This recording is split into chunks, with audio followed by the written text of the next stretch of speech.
Hanta virus প্রাদুর্ভাবের শিকার cruise জাহাজ MV হন্ডিয়াস থেকে উদ্ধার হওয়া ২০ জন ব্রিটিশ নাগরিককে যুক্তরাজ্যের মের্সিসাইড এলাকার অ্যারো পার্ক হাসপাতাল ওয়ালারে রাখা হয়েছে। তারা স্পেনের ক্যানারি দ্বীপপুঞ্জের টেনেরিফ থেকে বিশেষ ফ্লাইটে ম্যানচেস্টার বিমানবন্দরে পৌঁছানোর পর হাসপাতালে স্থানান্তর করা হয়। শুরুতে তাদের ৭২ ঘণ্টা হাসপাতালে পর্যবেক্ষণে রাখা হবে, এরপর আরও ৪২ দিন নিজ বাড়িতে কোয়ারেন্টাইনে থাকতে হবে।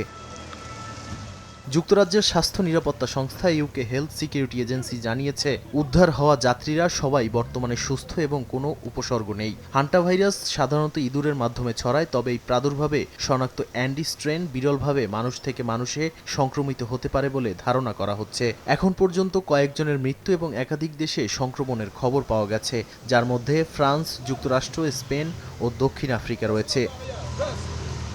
চিকিৎসা পর্যবেক্ষণের অংশ হিসেবে যাত্রীদের আলাদা ফ্ল্যাটে রাখা হয়েছে, যেখানে তাদের ফোনসহ প্রয়োজনীয় সুবিধা দেওয়া হয়েছে।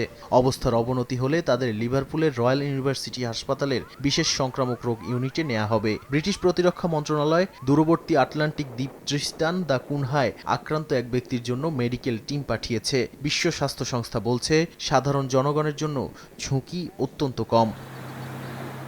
যুক্তরাষ্ট্রের নেব্রাস্কা মেডিসিনের বিশেষ বায়ো কন্টেইনমেন্ট ইউনিটেও কয়েকজন যাত্রীকে রাখা হয়েছে। সেখানে বাতাস, পানীয় বর্জ্য সম্পূর্ণ আলাদা ও নিরাপদভাবে নিয়ন্ত্রণ করা হয়, তবে ৪২ দিনের পর্যবেক্ষণ বাধ্যতামূলক করা হয়েছে। বিশ্ব স্বাস্থ্য সংস্থা বলেছে, প্রত্যাবর্তনকারী সব যাত্রীকে ঘনিষ্ঠ পর্যবেক্ষণে রাখা জরুরি।